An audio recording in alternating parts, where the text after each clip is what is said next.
आपने महागठबंधन छोड़ा और कुछ घंटों के अंदर ही आप एनडीए में शामिल हो गए। ये खेल लोग समझ नहीं पा रहे, कौन सी तीर आपने चलाई, क्या कर दिया, जरा इस पर कुछ बताइए। देखिए, और कोई टेलीफोन से कौन सी बात हुई? न कोई तीर है न कोई खेल है। हम तो कहते हैं कि हम लोग साफ मन से किसी के साथ जुड़ते जी। हैं, और जब मन साफ लेकिन है। 2 दिन पहले महागठबंधन में और 2 दिन बाद अमित शाह के बगल में, तो कुछ ना कुछ पहले से तो चल रहा होगा। जो अमित शाह के साथ आपकी मुलाकात हुई है बुधवार को, जी, उसमें क्या बातचीत हुई, क्या डील हुई? देखिए, डील नहीं कहा जाए इसको, बातचीत हुई है और बहुत ही अच्छे वातावरण में बातचीत हुई है। ऐसा नहीं है कि वो मानते नहीं हैं। अच्छा, ये बता दीजिए, वैष्णो देवी जब गए थे तो वहां तो टेम्पल नहीं धुलवाया गया?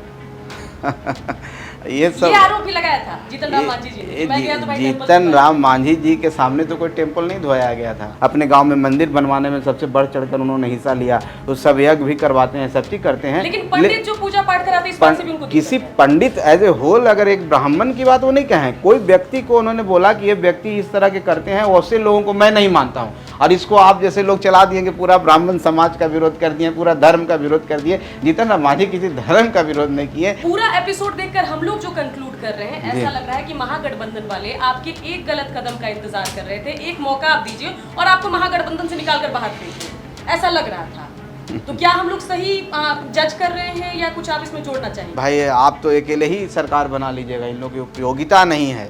तो फिर वही बात हुई कि सब छोटे छोटे जो दल थे, जिनको छोटी दुकान कहते हैं, उपेंद्र कुशवाहा जी, साहनी जी, और हम लोग को बात करने बंद कर दिए।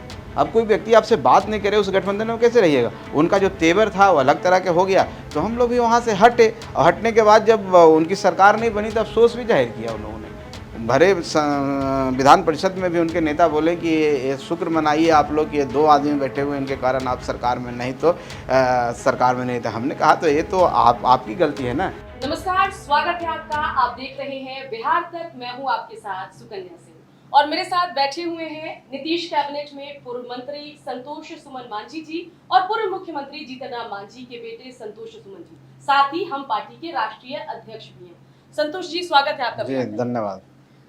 संतोष जी, सबसे पहले आपसे ये जानना चाहेंगे कि जो अमित शाह के साथ आपकी मुलाकात हुई है बुधवार को, जी, उसमें क्या बातचीत हुई, क्या डील हुई?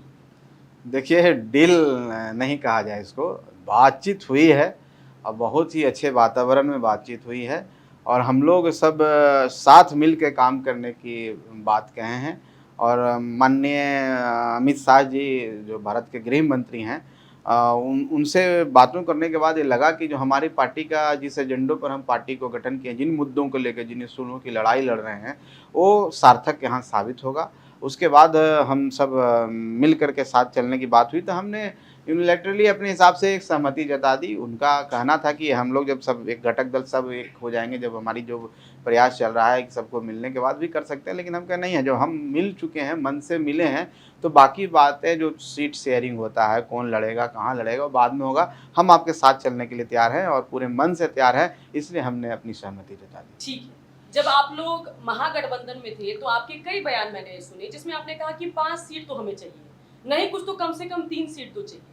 तो ये जरा बताइए कि अमित शाह जी के सामने आपने क्या बात रखी?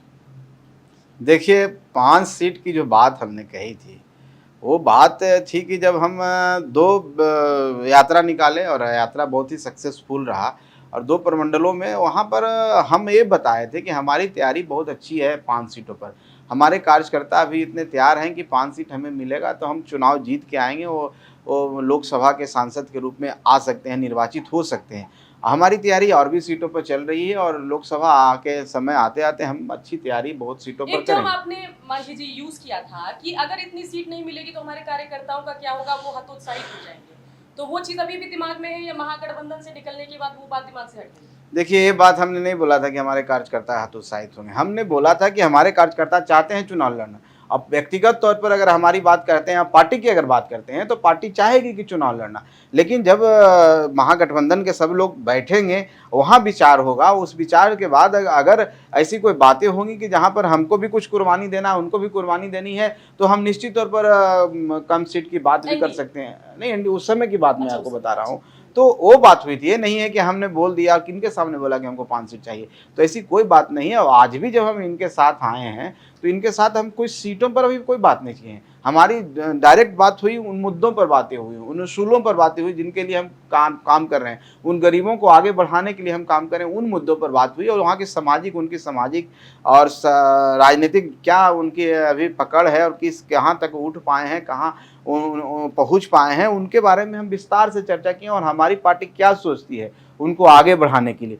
उन्होंने आश्वासन दिया कि हम आपके साथ हैं, हर तरीके से आपका जो एजेंडा है, आप जिन उसूलों पर काम करते हैं, जो आपका मुद्दा है, जिस काम को लेकर के आपने पार्टी बनाया है, भारतीय जनता पार्टी भी वही सोचती है और गरीब दलितों शोषितों को आवाज़ बनना चाहती है, उनको आगे बढ़ाने का काम भारतीय जनता पार्टी करती है। तो मुझे लगा कि नहीं, हम लोग का जो विचार है, जो पार्टी की विचारधारा से मेल खाती है और हम यहाँ पर कंफर्टेबल रहेंगे, तो हमने अपनी सहमति दे दी। ठीक है, अभी आपने उसूलों और प्रिंसिपल की बात की। जीतन राम मांझी के पुराने बयानों को मैं देखूं तो जब महागठबंधन में थे तो कहते राम तो काल्पनिक है, जब एनडीए में थे तब भी कई बार इस तरह की बातें करते थे। तो राम मंदिर की सियासत करने वाली पार्टी, धारा 370 की बात करने वाली पार्टी के साथ ये जो बुनियादी फर्क है या विचारों की जो खाई है, उसमें संतोष सुमन जी कैसे उस खाई को कम करेंगे? देखिए, अब जीतन राम मांझी जी के बारे में हम बता दें कि अगर कोई व्यक्ति इस देश में, और चाहे इस संविधान के अनुसार सबको अपने हिसाब से धर्म को मानने का अधिकार है, सोचने का अधिकार है। जीतन राम मांझी किसी धर्म पर टिप्पणी नहीं किए, वो किसी एक व्यवस्था पर टिप्पणी किए थे और वो बोले कि हम ठीक है, हम उसको काल्पनिक मानते हैं, वो उनका है। लेकिन जब पार्टी आप जब मानते हैं कि नहीं काल्पनिक? नहीं ना, हम तो इन बातों पर कभी टिप्पणी ही नहीं करते हैं और हमने आज तक ऐसी कोई बातें नहीं की। हम सब धर्म का सम्मान करते हैं और सबको साथ लेके काम करने का काम करते हैं। हम सभी जगह जाते भी हैं और एक उत्सुकता भी है कि इस प्रकृति ने क्या दिया है, उस नेचर को देखें जिनके बारे में लोगों को आस्था है और मेरी भी आस्था रहती है। मैं इन बातों में नहीं हूँ, उनका एक व्यक्तिगत मामला है और व्यक्तिगत मामला कभी विचारधारा से कभी ईगो उसमें क्लैश नहीं होता है और हर व्यक्ति को अपने हिसाब से करने का, वो भी अपने हिसाब से बोलते हैं। संतोष जी, अभी आपने कहा कि सर्वधर्म को आप मानते हैं और मांझी जी का बयान मैंने आपको बताया कि वो कह रहे थे कि राम काल्पनिक है, लेकिन उसके बाद कुछ तस्वीरें और खबरें वायरल हो जाती है कि वो वैष्णो देवी यात्रा पर है। तो इससे बड़ा मतलब जो है मिसकम्युनिकेशन हो जाता है जो वोटर्स हैं उनके बीच में कि भाई क्या है इनकी विचारधारा। तो कैसे क्लैरिटी कैसे इस पर? देखिए, आपको मैं बोल रहा हूँ कि व्यवस्था के खिलाफ वो बोलते हैं, वो जो कुरीतियां हैं कहीं भी, उसके खिलाफ वो बोले हैं। ऐसा नहीं है कि वो मानते नहीं हैं। अच्छा, ये बता दीजिए, वैष्णो देवी जब गए थे तो वहां तो टेम्पल नहीं धुलवाया गया? ये आरोप भी लगाया था जीतन राम मांझी जी। मैं गया तो भाई जीतन राम मांझी जी के सामने तो कोई टेम्पल नहीं धुलवाया गया था। जीतन राम मांझी जी को कोई बोला, अब बोलने वाला क्या मनसा क्या होगा। जीतन राम मांझी तो ऐसे जाने जाते हैं कि जो उनके दिल में है वो जमा पर है। आप भी कुछ उनसे जो भी बातें हैं कुछ छुपाते नहीं हैं। वो आज ऐसे व्यक्ति हैं इस राजनीति में कि हमको लगता है कि उनके जैसा कोई व्यक्ति नहीं। हम लोग तो खुद उनसे रहते हैं कि क्या राजनीति है कि एक बात उनके मन में नहीं रहती है। कोई व्यक्ति ने बोला उनको आगे कि आप मुख्यमंत्री थे और आपके आने के बाद मंदिर धुआ दिया, वही उसी बात को बोल दिए, आपके सामने रख दिए कि हाँ ऐसी बात हुई थी।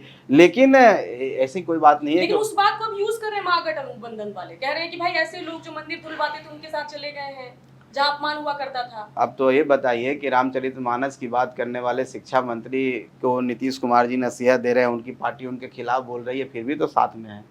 तो वो सब बातें, अगर ऐसी बात था, अगर आप इतना ही जीतन राम मांझी जी से प्यार था तो जीतन राम मांझी जी को क्यों आप मजबूर कर रहे हैं, एक दलित के नेता को, एक गरीब के नेता को, कि तुम अपनी पार्टी का अस्तित्व खत्म कर दो मेरे में। तो वो तो सामंती विचारधारा, इस विचारधारा का जीतन राम मांझी विरोध करते हैं, ना कि किसी धर्म के विरोध करते हैं, ना किसी व्यक्ति का विरोध करते हैं। जो विचारधारा है उसकी बात करते हैं और सब धर्म को भी मानते हैं, सब जगह जाते हैं। वैष्णो देवी जा रहे हैं, अपने गाँव में मंदिर बनवाने में सबसे बढ़ चढ़कर उन्होंने हिस्सा लिया, तो सब यज्ञ भी करवाते हैं, सब चीज करते हैं। लेकिन पंडित जो पूजा पाठ कराते हैं इस बात से भी उनको किसी पंडित एज ए होल, अगर एक ब्राह्मण की बात वो नहीं कहें, कोई व्यक्ति को उन्होंने बोला कि ये व्यक्ति इस तरह के करते हैं, वैसे लोगों को मैं नहीं मानता हूं। और इसको आप जैसे लोग चला दिए कि पूरा ब्राह्मण समाज का विरोध कर दिए, पूरा धर्म का विरोध कर दिए। जीतन राम मांझी किसी धर्म का विरोध नहीं किए, किसी व्यवस्था का विरोध नहीं, वो विरोध किए एक व्यक्ति को, जो उस तरह के लोग होते हैं। उसके बाद देखेंगे जीतन राम मांझी सब ब्राह्मण को बुलाए कि अपने के यहाँ भोज किए, उनको श्रद्धा है, उनकी आस्था है। अब आस्था है तभी तो सब जगह जाते हैं। लेकिन अपनी बात को जो उनको कहीं पर लगता है, कोई चीज बातें जब गलत देखते हैं, किसी धर्म में, हर धर्म में गलत होता है, धर्म में अच्छाई होती है तो कहीं बुराई भी छिपी रहती है। दो पार्ट हैं, डार्क और लाइट का जो पार्ट है, दो आईने का दूसरा रूप होता है, उसको देख करके वो बोलते हैं। ठीक है संतोष जी, आपने बोला दो पार्ट है, डार्क और लाइट। हम पार्टी के बारे में कहा जाता है कि जब एनडीए में जाती है हम पार्टी तो आपको आगे कर देती है, चेहरा बना देती है, क्योंकि आपके बीजेपी के साथ संबंध ठीक है और उतने कंट्रोवर्शियल बातें आप नहीं कहते जैसे मांझी जी कहते हैं। हाँ। और जब महागठबंधन में आप लोग शिफ्ट होते हो तो कमान संभाल लेते हैं मांझी जी। तो ये कौन सी पिता पुत्र की पॉलिटिक्स है, क्या है ऐसी कोई बात या हम लोग गलत समझ रहे हैं, ये बता दीजिए। नहीं देखिए, ऐसी कोई बात नहीं है, आपको क्लियर कर देते हैं कि ऐसा बात नहीं कि एनडीए का चेहरा हम और महागठबंधन का चेहरा है। एनडीए में हम ही चेहरा लाते थे, हम ही राष्ट्रीय अध्यक्ष थे। एनडीए अगर महागठबंधन की बात करें तो उस समय भी हम मंत्री हम बने और राष्ट्रीय अध्यक्ष हम बने, तो ये कहाँ डबल स्टैंडर्ड की बात हो गई? ये कोई ऐसी बात नहीं है। हम लोग अपनी पार्टी के लिए और अपने कार्यकर्ताओं के लिए और उन गरीब लोगों के लिए जो हमारे वोटर हैं, हमारे ऊपर आशा भरी नज़रों से देख रहे हैं। और आप जाइए ना बिहार के उन बांध पर जाइए जहाँ पर समाज के गरीब लोग रहते हैं, और उस समाज में गरीब में भी जो दलित लोग रहते हैं और दलित में भी जो भूया मुसल समाज है, उनकी आप स्थिति देखेंगी तो आपको लगेगा कि सिर्फ लोग हल्ला कर रहे हैं, राज में 17 साल राज करके उनके लिए कुछ नहीं किए हैं। आपको दर्द होगा, उस दर्द को हम बोलने गए हैं, उस दर्द के बारे में हम समझाने गए हैं कि आप इस चीज़ को गलत कर रहे हैं, उनके साथ अन्याय हो रहा है। तो क्या आप मेरी बात को नहीं समझिएगा, आप सीधे कह दीजिएगा कि ज़्यादा बोल रहा है, ज़्यादा आगे बढ़ने की कोशिश कर रहा है, नेता बन रहा है, इसको ऐसा करो कि मर्ज करा लो, अपने आप इसकी आवाज़ दब जाएगी। तो हमारी आवाज़ नहीं थी, वो गरीबों की आवाज़ थी, इसलिए हम वहाँ से अलग हुए। ठीक। इसके अलावा सब शौक में है बिहार वाले कि भाई हम सोच रहे थे कि मुकेश सहनी के एनडीए में जाने की खबर चलाएंगे, कुशवाहा जी के एनडीए में शामिल होने की खबर चलाएंगे, साथ ही हम सोच रहे थे कि शायद चिराग पासवान की ऑफिशियल एंट्री की खबर चलाएंगे, लेकिन आपने महागठबंधन छोड़ा और कुछ घंटों के अंदर ही आप एनडीए में शामिल हो गए। ये खेल लोग समझ नहीं पा रहे, कौन सी तीर आपने चलाई, क्या कर दिया, जरा इस पर कुछ बताइए। देखिए, और टेलीफोन से कौन सी बात हुई?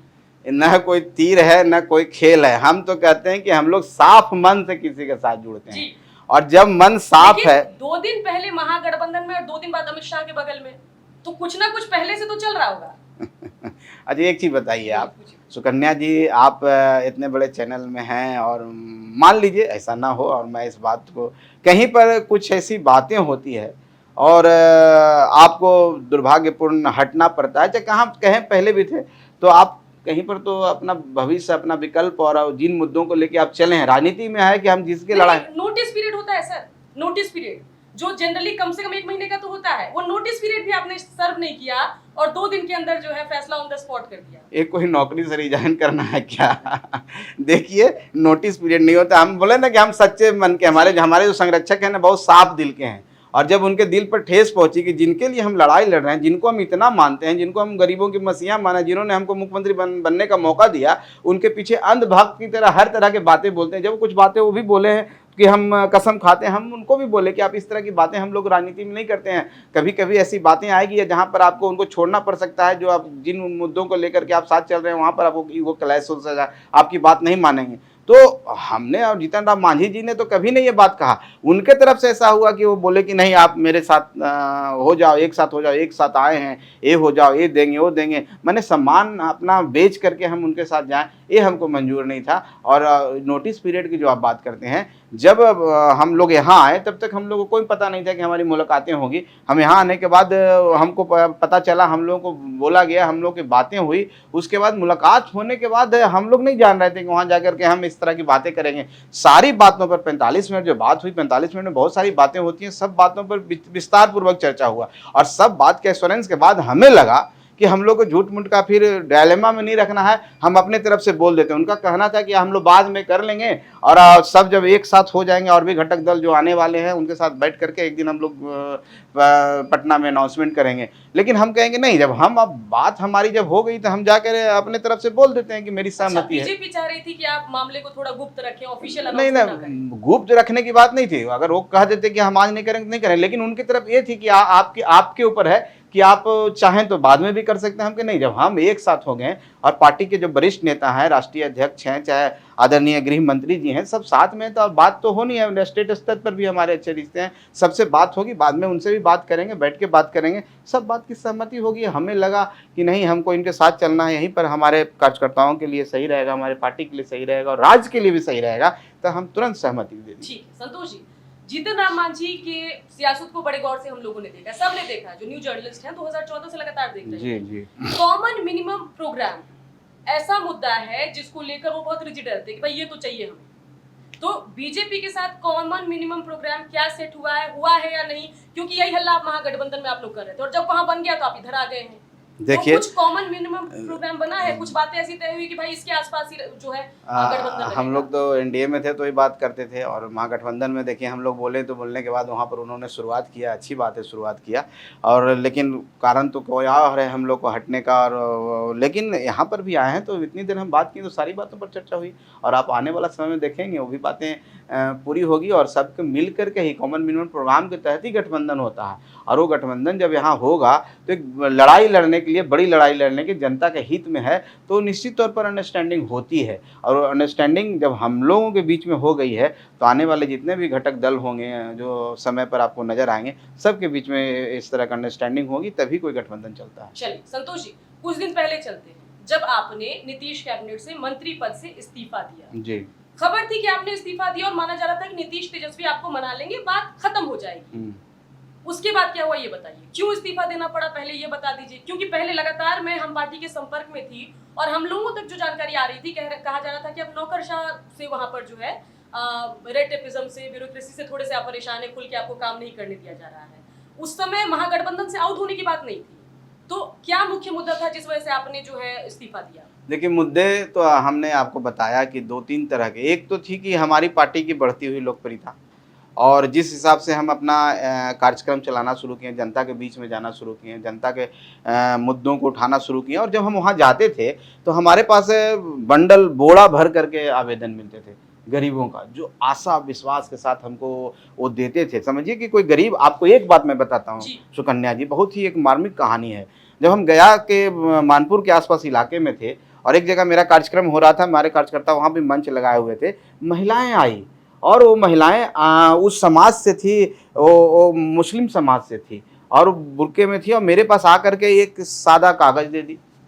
अब मैं जब देख रहा था सबका, कुछ लोगों का तो उसमें सिर्फ आधार कार्ड आया हुआ है, और वो आधार कार्ड से आप क्या समझते हैं, क्या वो आवेदन में क्या आधार कार्ड में बताना चाहती है, क्या उनकी समस्याएं हैं, और एक महिला आई तो खाली सादा कागज दे दी। हम जब देखे तो उनसे पूछे कि क्या है, तो उनकी आंखों में जो चमक थी, या उनकी आंखों में जो बेबसी थी, वो बताना चाह रही थी कि मेरे जो दुख है, मेरा जो दर्द है, तुम समझ लो, और तुम समझ लो और समझ करके अपनी बातें करो। तो हम समाज में ऐसे लोग, आज भी इतने गरीब लोग हैं, आज भी इतने बेसहाय लोग हैं, और समाज का एक दलित तबका ही नहीं है, एक बड़ा तबका माइनॉरिटी का भी तबका है, उनकी आंखों की जो बेबसी मैंने देखी, लगा कि अभी भी समाज कितना असहज महसूस कर रहा है। इनके लिए अगर हम काम नहीं कर सकते हैं, और कहीं ना कहीं किनके कारण तरस थे, कहीं ना कहीं ब्यूरोक्रेसी के कारण तरस थे, उनको उस लेवल पर उनको एड्रेस नहीं किया जा रहा था, उनको एडवोकेसी नहीं हो पा रही थी। तो हमको लगा कि हम लोग इस पार्टी में अब गरीबों की बात कर रहे हैं और इनकी बात नहीं सुने। बोरा भर के हम गए, माननीय मुख्यमंत्री जी से मिले,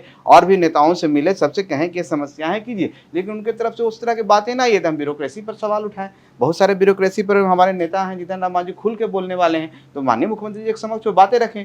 अब तो उनको लगा कि ये इस तरह की बातें कर रहा है, उठा रहा है, जो भी बात जीतन राम मांझी को गलत लगता है वो बेबाकी से बोल देते हैं, सबके सामने बोल देते हैं कि ये बात हमको है, तो लगा, उसका अंजाम क्या होगा वो नहीं सोचते हैं। तो वो सब बात देख करके उनको ऐसा लगा, ब्यूरोक्रेसी से आप परेशान नहीं, ब्यूरोक्रेसी के अलावा भी बहुत सारी बातें थी। ठीक है। उम्मीद थी संतोष जी कि नीतीश जी आपको फोन करके मनाएंगे, क्योंकि आपका और नीतीश जी का एक अलग रिश्ता है, तेजस्वी जी से अलग है, लेकिन नीतीश जी का और मांझी जी का और आपका नीतीश जी का भी अलग रिश्ता है। तो क्या जैसे ही आपने रिजाइन किया, इस्तीफा दिया, उसके बाद क्या हुआ, वो घटनाक्रम बता दीजिए, क्योंकि वो बहुत बड़ी मिजरी बनी हुई है, ये हुआ क्या आखिर? देखिए, ऐसी कोई उम्मीद नहीं थी कि टेलीफोन करेंगे या क्या करेंगे। देखिए, कोई भी आया कि नहीं कॉल? कोई भी बात होती है, और एक दिन में कुछ नहीं हुआ। ऐसा नहीं था कि हमने रिजाइन किया तो हम तुरंत ऑल ऑफ सडन रिजाइन किए। वो महीना और 1.5 महीना और 15-20 दिनों से एक चल रहा था प्रोसेस। उस प्रोसेस में था, हमारी कुछ मांग इस तरह की थी कि हम इतना जो काम कर रहे हैं उस पर आपको अति करना होगा, अच्छे पदाधिकारी को लगाना होगा, चाहे उनका जो समस्याएं हैं, और भी बहुत सारे मुद्दे थे। मान लीजिए कि शराबबंदी की नीति हम समीक्षा करने की बात कर रहे थे, हमें कह रहे थे कि जो खास करके जो वो समुदाय है, वो तबका है जहां पर मान लीजिए कि शराब पीना गलत बात है, हम लोग भी उसको मानते हैं, हम लोग अब आजीवन शराब को छुए नहीं, तो आज हम उस जगह जिस समाज से हम आते हैं, जीतन राम मांझी अगर शराब पीते तो आगे नहीं बढ़ पाते। हम अगर शराब पीते तो हम इस मुकाम पर नहीं रहते। हम इस बात को मानते हैं, इसके लिए हम नीतीश जी से सहमत है। लेकिन नीतीश जी से हमको कहना था कि जो आपके द्वारा लोग हैं नीचे, जो इसको इम्प्लीमेंट कर रहे हैं, वो तरीका उनका गलत है। उस घर में घुस जा रहे हैं, दलित टोला में। गरीब होना का कोई गुनाह है इस देश में? अगर मान लीजिए गरीब दलित टोला में 2-4 व्यक्ति उस तरह के काम कर रहे हैं और 20% काम कर रहे हैं, 80% नहीं कर रहा, उस 80% के माँ बेटियों का सम्मान है कि नहीं? रात में घींच के उनको बाहर ले आइए सड़क पर, उनको जेल में डाल दीजिए। ये सब बातें हम लोगों के समझ, ये जो बता रहे हैं, आपने कभी नीतीश जी को खुलकर बोला कि जी, तो क्या जवाब था? वो जवाब ही नहीं था। वो तो एक तरह से अजीब तरह से था कि अच्छा अच्छा ऐसा होता है, मुझे नहीं जानकारी, और वो नहीं ऐसा नहीं होगा, ऐसा क्यों करेगा। लेकिन ये बातें तो हो रही थी। आप जाके गांव में पूछिए ना, वो बता देंगे आपको। खबरें हम लोग भी दिखाते हैं। हाँ, तो ये बात आपको दिखा देंगे।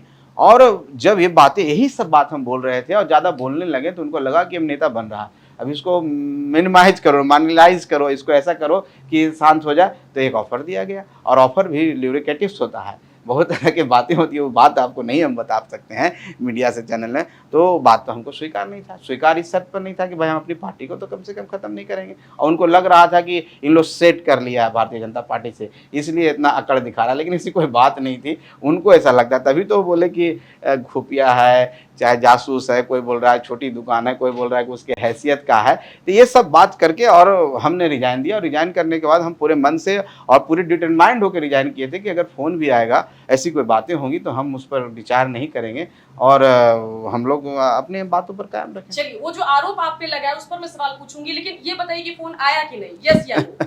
कोई कॉल अब तक आया? अब ये सब बात रहने दीजिए, ये सब बात नहीं, ये सब बात बीत चुकी है। बहुत सारी ऐसी बातें होती है जिस पर चर्चा नहीं होनी चाहिए, और बस। अच्छा, पूरा एपिसोड देखकर हम लोग जो कंक्लूड कर रहे हैं, ऐसा लग रहा है कि महागठबंधन वाले आपके एक गलत कदम का इंतजार कर रहे थे। एक मौका आप दीजिए और आपको महागठबंधन से निकालकर बाहर फेंक दें, ऐसा लग रहा था।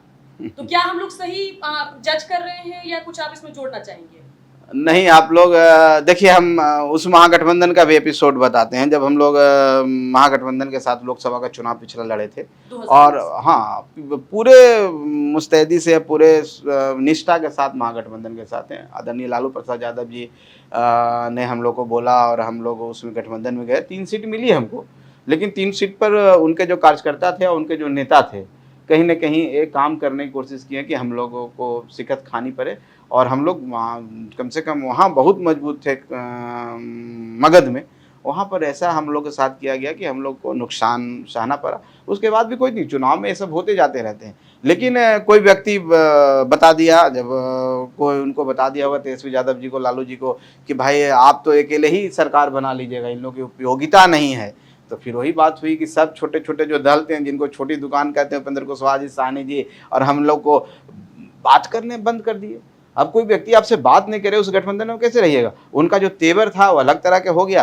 तो हम लोग भी वहाँ से हटे, और हटने के बाद जब उनकी सरकार नहीं बनी, तब अफसोस भी जाहिर किया उन लोगों ने। भरे विधान परिषद में भी उनके नेता बोले कि ये शुक्र मनाइए आप लोग कि ये 2 आदमी बैठे हुए, इनके कारण आप सरकार में नहीं, तो सरकार में नहीं था। हमने कहा तो ये तो आपकी गलती है ना। तो वही गलती आज भी हुई है, और आज भी उनको बाहर जाना पड़ेगा। ये पछतावा जरूर नीतीश जी को रहेगा। तो अभी आपने एक बात बोली कि तेजस्वी जी और लालू जी को कन्वे हो गया कि जो है आपका वोट कन्वर्ट नहीं हुआ, जबकि आप कह रहे कि उन लोगों ने आपको हरवाने का काम किया 2019 के लोकसभा चुनाव में। जबकि आरजेडी का 19 के लोकसभा चुनाव के बाद आरोप आप लोगों को ये लगा कि आपका वोट बैंक नहीं है।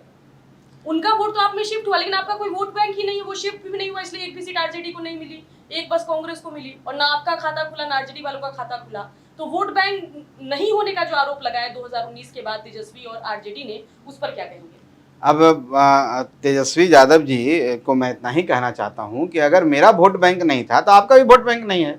आप भी तो 0 पर आउट हुए, तो आप कहाँ जाइएगा? हम अगर कमज़ोर हैं, हम अगर असहाय हैं, हम अगर दलित हैं, हम गरीब हैं, तो हमारे ऊपर सारा एक्शन हो जाना चाहिए। और आप मजबूत हैं, इसलिए आपको कोई नहीं बोलेगा। आप भी तो 0 पर आउट हुए, तो उसका जवाब वो क्या देंगे? मेरा वोट ट्रांसफर नहीं हुआ, हम भी तो कह सकते हैं कि आपका वोट हमारे ऊपर ट्रांसफर नहीं हुआ।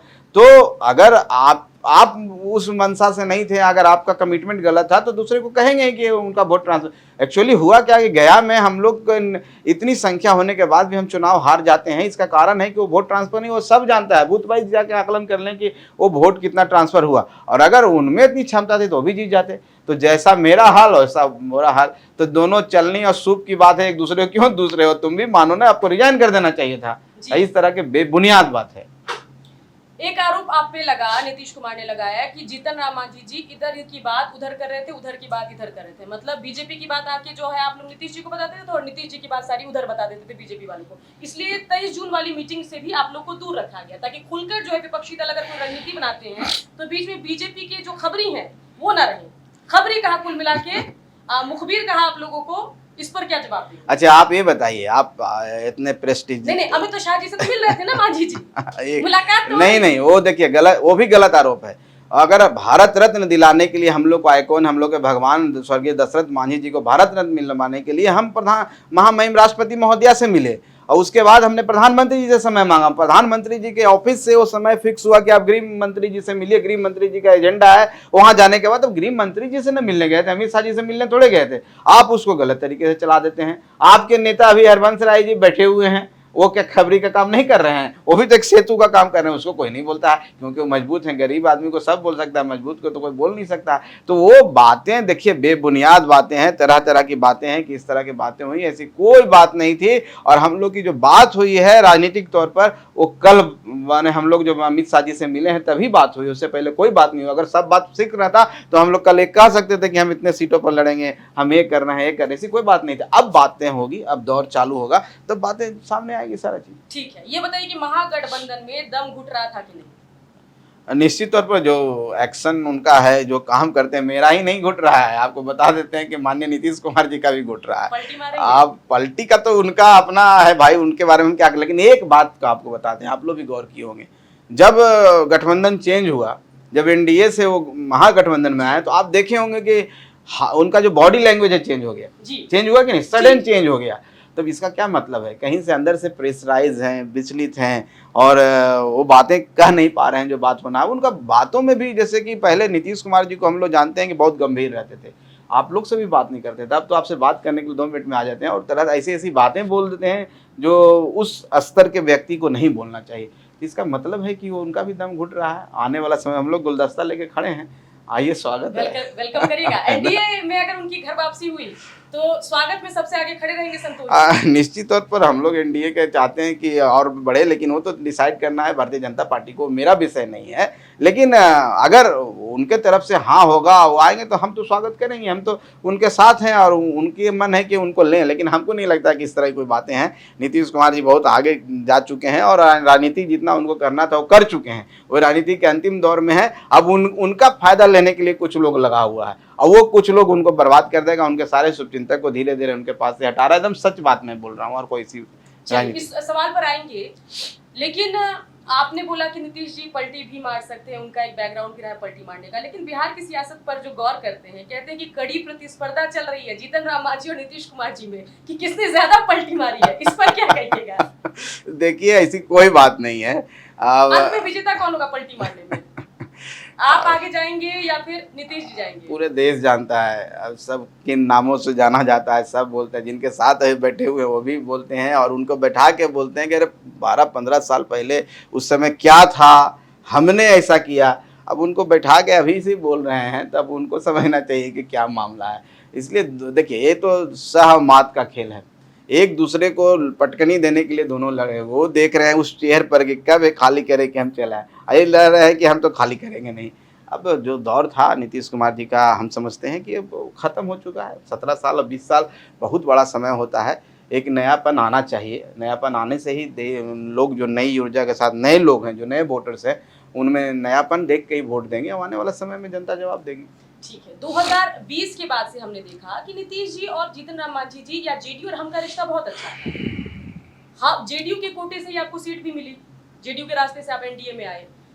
उसके बाद जब महागठबंधन में गए नीतीश जी, तब चीजें बिगड़नी शुरू हुई। एक बात जीतन राम मांझी ने बोला कि भाई संतोष जी जो है सबसे योग्य हैं और जो सीएम दावेदार बता रहे खुद को, उन सबको पढ़ा लिखा भी सकते, इतने योग्य हैं। तो क्या ये बात खटक गई तेजस्वी यादव को?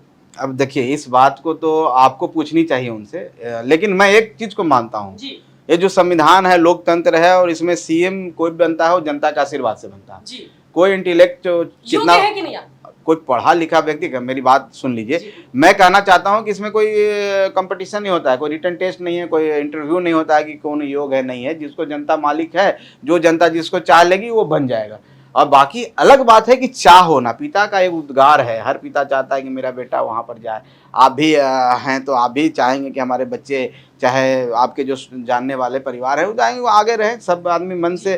तो पिता का उद्गार था, उन्होंने बोला। लेकिन मेरा मानना है कि राजनीति में कोई ऐसी क्वालिफिकेशन नहीं होती है जिसको जनता चाहेगी सीएम बनेगा। और सीएम बनने के रेस में बहुत सारे लोग हैं, चिराग पासवान जी भी हैं, मुकेश सहनी जी भी हैं, और बहुत भाजपा के बहुत कदावर नेता अभी सम्राट चौधरी जी हैं, विजय सिन्हा, ऐसे अनगिनत नाम हैं। सबकी चाहत है, सबकी इच्छा है, लेकिन जनता जिस पर हाथ रखेगी, जनता जिनको आशीर्वाद देगी वो सीएम बनेगा। और एक व्यक्ति, राजनीतिक व्यक्ति, और एक हम भी इस क्षेत्र में हैं, तो इच्छा तो सबकी होती है। सब अपने इच्छा से, अगर कोई कह देता है कि मेरी इच्छा नहीं है तो झूठ बोल रहा है, बस इतना ही आपको हम बता देते हैं। हाँ, लेकिन परिस्थितियां, अब जनता का आशीर्वाद मेरे ऊपर आएगा तो मैं भी बन सकता हूँ। लेकिन ऐसा कोई चाह नहीं है, डिमांड नहीं है, ऐसा कोई नहीं है कि उसके लिए हम लड़ रहे हैं, मर रहे हैं। ये तो तय करता है, कर्म करते जाइए, आपको फल भगवान देता है, तो हम उस पर लेकिन विश्वास कुछ लोग किस्मत के भी धनी होते हैं, जैसे जीतन राम मांझी जी। 2014 में किसी ने नहीं सोचा था, उन्होंने खुद एक इंटरव्यू में शायद बताया था, हो सकता है मैं गलत हूँ, कि वो किसी शादी में जा रहे थे जी, सही और, बात। और तभी उनको फोन आया और उनको कहा कि आप पहुंचिए, और फिर पता लगा कि वो सीएम बन रहे हैं। सही बात। ऐसा कुछ आपके साथ भी हो सकता है, तो उसके लिए तैयार है क्या संतोष सुमन जी? देखिए,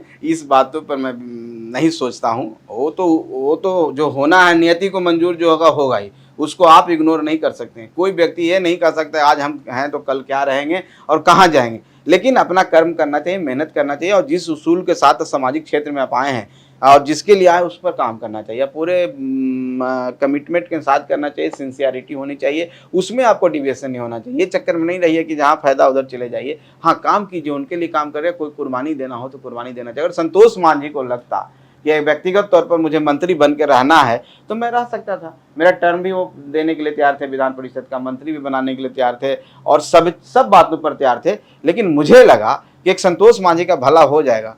लेकिन आज अगर हम संघर्ष का रास्ता छोड़ देते हैं, जो दशरथ मांझी जो पहाड़ का सीना चीर कर करके रास्ता बना दिए, जो देश दुनिया में प्रचलित उस समाज से हम आते हैं, तो मुझे समाज दूसरे कारणों से जानेगा। मेरा क्या होगा, मेरा क्या राजनीतिक भविष्य आगे बढ़ेगा नहीं बढ़ेगा, इसका कोई मायने नहीं है। लेकिन मैं समाज के लोग गर्व से कहेंगे कि एक ऐसा व्यक्ति था जो मंत्री पद को भी ठुकरा दिया, अपना अस्तित्व खत्म नहीं किया। बस इसके लिए हमने काम किया। चलिए, ठीक है संतोष जी। इसके अलावा मांझी जी के रिश्ते की हम बात कर रहे थे नीतीश कुमार से, जो 2020 के बाद बहुत बेहतर दिखी, मतलब कोई कम्युनिकेशन गैप नहीं था। मांझी जी कहते थे कि जिधर नीतीश जाएंगे उधर हम जाएंगे। अब क्या स्थिति, क्या नीतीश जी, जीतन राम मांझी जी में बातचीत होती है या बातचीत नहीं होती, या आगे नीतीश के साथ दोबारा जाने का रास्ता खुला है या बंद है, या उन दोनों का रिश्ता जो राजनीति से पड़े है, जो उठापटक होता रहे, वो दोनों साथ ही रहे, क्या कहेंगे उन दोनों के रिश्ते पर? क्या देखिए, जहां तक मैं देखा हूं और जितनी नज़दीकी से देखा हूं, दोनों के बीच में व्यक्तिगत रिश्ता कभी खत्म नहीं होगा। नीतीश कुमार जी और जीतन राम मांझी में वाकई में बहुत अच्छा ट्यून, वो एक दूसरे को सम्मान करते हैं। हम बहुत नज़दीक से देखे हैं, कभी कभी ऐसा माहौल आया है कि अकेले बैठे हैं तो बहुत सारी बातें, और ऐसा नहीं है कि नीतीश कुमार जी हम लोग का हित सोचते हैं। व्यक्तिगत तौर पर बहुत अच्छे इंसान हैं, और हम लोग आज भी मानते हैं कि नीतीश कुमार में वो सारी क्षमता है। लेकिन नीतीश कुमार जिनके बीच में घिर चुके हैं, हमारे संरक्षक महोदय भी बोले हैं कि आप जिनके चक्कर में हैं वो गलत आपको डुबा देगा, कुछ कर देगा, वो बेचारे के कैटेगरी में आ चुके हैं। और हम लोग की सहानुभूति है। हम तो आपको बोले कि उनको साथ दगा कर रहा है, लोग उनको परेशान करने की कोशिश कर रहा है, उनकी कुर्सी को हड़पने की कोशिश की जा रही है, और उनके जो शुभचिंतक उनको हटाने की कोशिश की जा रही है। नीतीश कुमार जी से व्यक्तिगत संबंध हमेशा रहेगा, और उनकी जो कार्य कुशलता है और रही है, लेकिन हर व्यक्ति का एक सीमा होता है। और हर व्यक्ति को जब जन्म लेता है तो उसको बूढ़ा भी होना है, जवान भी होना है, उसको इस दुनिया से चला भी जाना है, मिट्टी में आया है, मिट्टी से मिल जाना है। तो नीतीश कुमार जी का भी समय जो था, जो गोल्डन पीरियड जिसको कहते हैं, जो समय स्वर्णिम समय था, वो उससे अब गुजर चुके हैं। उनको अब रास्ता दे देना चाहिए, और यही में देश की भलाई है, राज की भलाई है। नीतीश कुमार तेजस्वी को रास्ता देंगे। अब जिस जंगल राज की बात कर रहे हैं, उसी को देने की बात कर रहे हैं, तो जनता स्वीकार करेगी? नहीं करेगी। इसलिए विकल्प है, 25 में देखेंगे एक नयापन आएगा, नए लोग बनेंगे और राज्य को नए दिशा देने का काम करेंगे। संतोष जी, बहुत सारी बातें तो हुई, लेकिन कहा ये भी गया कि आप लोगों का तो सब कुछ ठीक था, लेकिन जब से तेजस्वी की एंट्री हुई, नीतीश जी थे, तेजस्वी जी थे, तो कहीं ना कहीं मांझी जी दूर होते चले गए, संतोष जी भी दूर हो गए, जीतन राम मांझी भी थोड़े दूर होते चले गए, और लोग कहते हैं कि तेजस्वी बड़े एरोगेंट हैं। तो आपका उनके साथ काम करने का क्या अनुभव रहा? छोटे भाई हैं, क्या हैं, कैसा रिश्ता है आपका और तेजस्वी? देखिए, व्यक्तिगत तौर पर अगर हम कहें तो कभी भी व्यक्तिगत तौर पर मुलाकातें हुई हैं तो उसमें हमको कहीं नहीं नज़र आया कि एरोगेंसी नज़र आता। बहुत ही अच्छे भाव से हम लोग मिले हैं एक दूसरे से। लेकिन सार्वजनिक तौर पर थोड़ा तो दिखता है। और Arrogance है। अब एरोगेंस, आपके लिए नहीं है, लेकिन आपके लिए एरोगेंस तो हम नहीं कहेंगे, लेकिन कुछ दिखता है और उससे थोड़ा सा वो अगर करेंगे तो सफल भी हो सकते हैं। आने वाला समय जो हम लोग को जो वैचारिक तौर पर राष्ट्रीय जनता दल के विचारों से हम लोग मेल नहीं खाते हैं, निश्चित तौर पर उनका जो वर्क एक्शन है, जो उनके कार्यकर्ता जिस तरह के जितने एग्रेसिव हैं और जितने वायलेंट हैं, एग्रेसिव के बाद साथ साथ वायलेंट भी हैं, और जिस तरह का एटीट्यूड उनको समाज के प्रति रहता है, उन तबकों के प्रति जो गरीब है और दलित है, और ख़ास करके जिसका हम प्रतिनिधित्व करते हैं, जिनके एडवोकेसी करते हैं, उनको जो उनके समर्थकों द्वारा सताया जाता है, ये हम लोग को नागवार गुजरता है, और इस कारण हम विरोध किए हैं। बाकी पर्सनल रिश्ते तो अपनी जगह पर है। ठीक है। तेजस्वी की पीएम दावेदारी पर आप क्या कहेंगे? आपने कहा कि बहुत सारे दावेदार हैं, लेकिन क्या तेजस्वी वन ऑफ द गुड दावेदार है या नहीं है? तेजस्वी जी अभी तो सीएम की कुर्सी देख रहे हैं, अभी तो प्रधानमंत्री की तरफ नहीं है। सीएम की बात करें, सीएम पद के दावेदार हैं? जी जी, एकदम दावेदार हैं, पूरा दावेदार हैं। इसी एजेंडा के तहत वो गठबंधन भी हुआ, नीतीश जी उसको छोड़ नहीं रहे हैं, ये लगे हुए हैं कि अच्छा, ये हुआ था क्या? ये डील हुई थी क्या? अब ये डील हुई कि ना हुई, लेकिन हम लोग को तो देखने से ही लग रहा है कि ये डील तो हुई है। कोई भी व्यक्ति, इतना बड़ा दल है तो उनकी भी महत्वाकांक्षा है, और कि मुख्यमंत्री बने, सबकी महत्वाकांक्षा होती है। जैसे आप मेरे बारे में पूछ रहे हैं, उनकी महत्वाकांक्षा है और नज़र भी आता है, और पोस्टर के माध्यम से भी नज़र आता है, और बहुत सारे जगह पर बोला भी गया। तब नीतीश जी छोड़ेंगे तभी तो मुख्यमंत्री बनेंगे। अब नीतीश जी छोड़ नहीं रहे हैं तो भी परेशान है, उन पर प्रेशर दिया जा रहा है। नीतीश जी विचलित हो रहे हैं, विचलित होकर के एग्रेसिव, जब आदमी जब विचलित होता है, परेशान होता है, तो कुछ न कुछ ऐसा हाव भाव आता है, बॉडी लैंग्वेज में चेंजेज आता है, जो नज़र आता है वही नज़र आ रहा है नीतीश जी में। तो हम लोग भी कह रहे हैं कि आप छोड़ दीजिए, अब आगे किसी को मौका दीजिए। ठीक है। इसके अलावा पीएम दावेदार के तौर पर नीतीश कुमार कैसे लगते हैं? देखिए, Competition देंगे इस मुद्दे पर? अगर हम नीतीश कुमार, वो नीतीश कुमार की बात करें जो नीतीश कुमार ने टेक ओवर लिया था जंगल राज से, 2005 में। हाँ, और जब नीतीश कुमार जब आए 2010 में भी इतना अपार बहुमत से जीते और लोग जितना समझ, वो नीतीश कुमार में काबिलियत थी। लेकिन आज के नीतीश कुमार में हमको जो लगता है, अब वो उस लायक नहीं है, उस रेस में नहीं है, और स्वतः उनके राष्ट्रीय अध्यक्ष ने बोल दिया कि प्रधानमंत्री के रेस में नहीं है। मैदान छोड़ के तो भाग चुके हैं। जो खिलाड़ी खुद पहले ही हार मान ले, वो कैसे लड़ाई लड़ेगा? अगर उसको आप पकड़ के ले भी जा रहे हैं तो मन से जब नहीं लड़ेगा तो सिर्फ उस शरीर रूप रहेगा, और वैसे लोगों के साथ वो टीम हार ही जाएगी। इसलिए देश का भी दुर्भाग्य होगा कि ऐसे लोगों को मौका मिले। हम समझते हैं नरेंद्र मोदी जी के सामने कोई विकल्प नहीं है, एक ही चेहरा है नरेंद्र भाई मोदी का, और देश में एक ही अभी प्रधानमंत्री है। वो 18 पार्टी के 18 प्रधानमंत्री हैं, 18 आदमी एक साथ कैसे प्रधानमंत्री बनेंगे? सबसे पहले ये तो तय कर ले उन लोग, और जो भी अगर बनता है तो उसको वो लड़ाई लड़ने के लिए तैयार होने के लिए, उस लायक बनने के लिए बहुत समय लगेगा। इसलिए ये सब कोरी बातें हैं, ये सब बातें होने दीजिए। उठापटक होगी, खेल होगा, लॉटरी होगा, कौन बनेगा नहीं बनेगा, ये सब होता रहेगा। अच्छा, 2024 का लोकसभा चुनाव कौन जीत रहा? अभी आपने कहा, फिर एक बार बता दीजिए। जाहिर सी बात है, इसमें तो कोई हिडन नहीं है, आपको ही पता होगा, आप लोग सर्वे करते हैं, सब करते हैं, एक ही नाम है, उसके आगे कोई नहीं है। तो निश्चित तौर पर भारतीय जनता पार्टी के जो अगुवाई में सरकार बनेगी, नरेंद्र मोदी जी के अगुवाई में सरकार बनेगी, इसमें कहीं पर सोच नहीं है, कोई शंका नहीं है। और देश के जनता उनके साथ है, उनके जो काम उन्होंने किया है और देश को जिस तरक्की के रास्तों पर आगे बढ़ाया है, इंटरनेशनल फोरम पर भी जो देश का नाम हुआ है, जो हम लोग आज जितने मजबूत हुए हैं, देश की जनता उनके साथ है और आने वाला समय में भी साथ रहेगी। ठीक है। इसके अलावा जो उपेंद्र कुशवाहा जी हैं, मुकेश सहनी जी हैं, चिराग पासवान जी हैं, इनकी भी आगे चलकर कहा जा रहा है कि एनडीए में एंट्री होगी, लेकिन हो नहीं रही। इसके पीछे क्या वजह देखते हैं? अब वजह तो बहुत सारी वजह हो सकती है, अब क्यों नहीं हो रहा है ये तो उनके बीच का मामला है। लेट तो नहीं हो रहा है? अब ये हम नहीं कह सकते हैं। देखिए, हर पार्टी का अपना सोच होता है, अपना रणनीति होती है। हमें लगा कि हम जब मन से मिल गए हैं तो हमको अपने तरफ से बोल दिए, बाद में तो फॉर्मेलिटी निभाई जाएगी। अब उनका स्वागत हम करते हैं, आएंगे तो निश्चित तौर पर आएंगे। और आप लोग पुल बनिएगा बीच में, मतलब अगर दोनों को मिलाना है तो बीच में मांझी जी। हमको नहीं लगता है कि ये सब की कोई बात है, कोई अहमियत है और पुल बनने की ज़रूरत है। सब की बातें होती रहती है और भारतीय जनता पार्टी सक्षम है, और ऐसी कोई नौबत नहीं आएगी। आने वाला समय में देखिएगा, 1 से 2 महीना में सब लोग साथ होकर के एक कॉमन मिनिमम प्रोग्राम जिसकी बात करें वो, और एक जॉइंट प्रेस कॉन्फ्रेंस होगा, जॉइंट कॉन्फ्रेंस शुरू हो जाएगा, और एकदम बहुत जल्द होने वाला है, इसमें कहीं कोई शक नहीं है। भारतीय जनता पार्टी सक्षम है, आने वाला समय में सब साथ होगा। 2019 में हमने देखा था कि ठीक ठाक सीट जो है एनडीए को मिली थी जब जेडीयू साथ थी जी। 24 में क्या लग रहा है, कितनी सीट मिलेगी? किन की बात आप कर रहे हैं? एनडीए की बात अगर हम करें और आप लोकसभा चुनाव लड़ेंगे कि नहीं, मांझी जी लड़ेंगे कि नहीं, क्या लग रहा है? क्योंकि तैयारी करनी पड़ती है, आप भी अंदर खाने कर रहे होंगे अगर लड़ना होगा तो, क्या लग रहा है? निश्चित तौर पर हम अगर बिहार के हिसाब से कहें तो हमको लगता है कि बिहार में वो 40 सीट भी जीत सकते हैं हम लोग। 39 तो मैक्सिमम ऐसे भी जीत चुके हैं जो होता है व्यवहारिक तौर पर, लेकिन 40 सीट पर जीतने की संभावना है और पूरे देश में भी वही दोहराया जाएगा जो 2019 में दोहराया गया, उससे कहीं ज़्यादा होगा, क्योंकि पॉपुलैरिटी में कोई कमी नहीं है, कमिटमेंट में कोई कमी नहीं है, देश की तरक्की भी आगे बढ़ रही है और सब मुद्दों को एड्रेस उन्होंने अच्छा से किया, चाहे रक्षा की बात हो, विदेश का बात हो, चाहे आंतरिक सुरक्षा का बात हो, चाहे इकोनॉमिक स्तर पर हो, हर मुद्दे को अच्छे से एड्रेस भारतीय जनता पार्टी की है। और माननीय प्रधानमंत्री जी की अगुवाई में अच्छी सरकार, स्वच्छ सरकार चल रही है।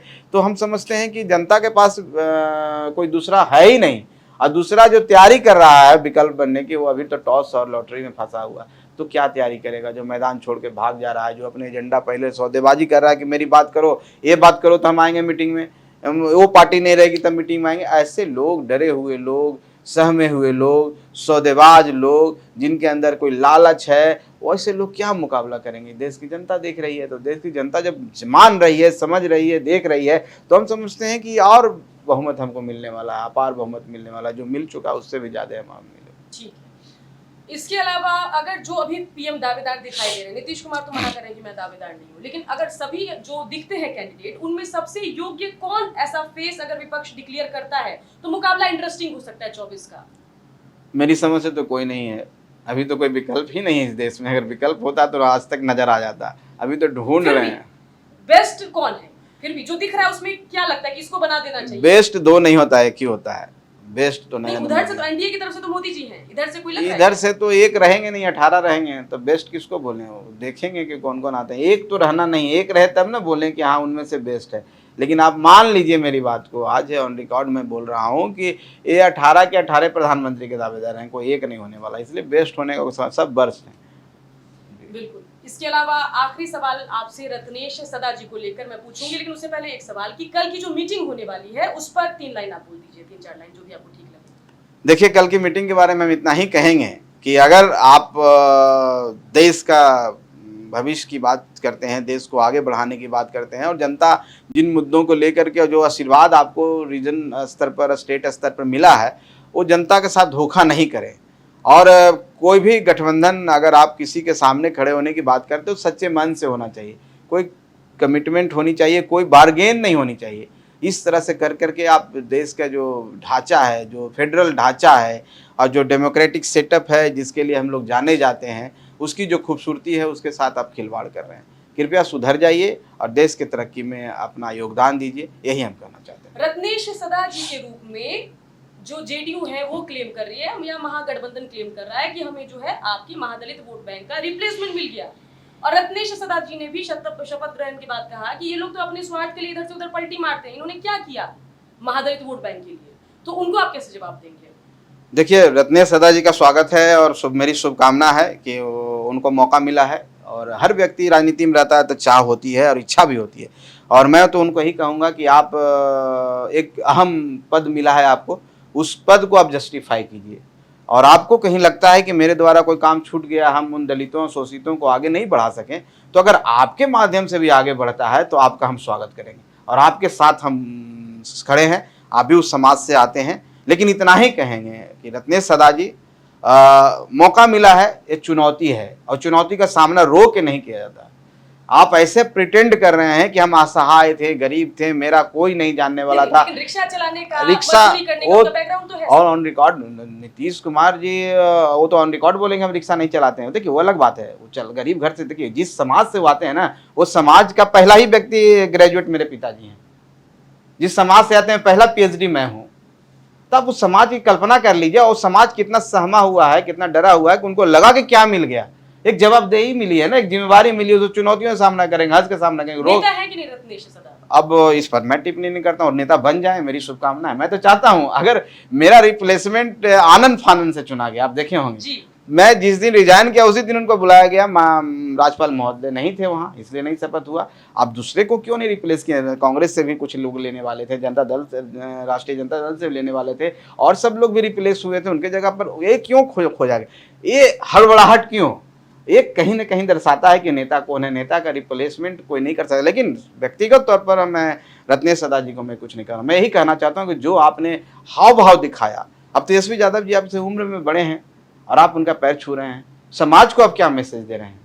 जो फूट फूट कर रोए, हाँ, क्या कहेंगे? उस पर भी मैं कह रहा हूं कि आपको चुनौती मिली है, इसको हंस के सामना किया। आप रोक करके सरेंडर क्यों कर रहे हैं कि एहसान कर दिए? यही एहसान के तले आप दबे रहिएगा, 2 साल ऐसे निकल जाएगा, पता ही नहीं चलेगा कब आप मंत्री थे कि नहीं थे और आप क्या मैसेज दिए उन पदाधिकारियों को रो रो करके। तो इससे समाज का भला नहीं होता। मेरी शुभकामना है कि आप अच्छे से काम करें और आपको मौका मिला है तो जस्टिफाई करें।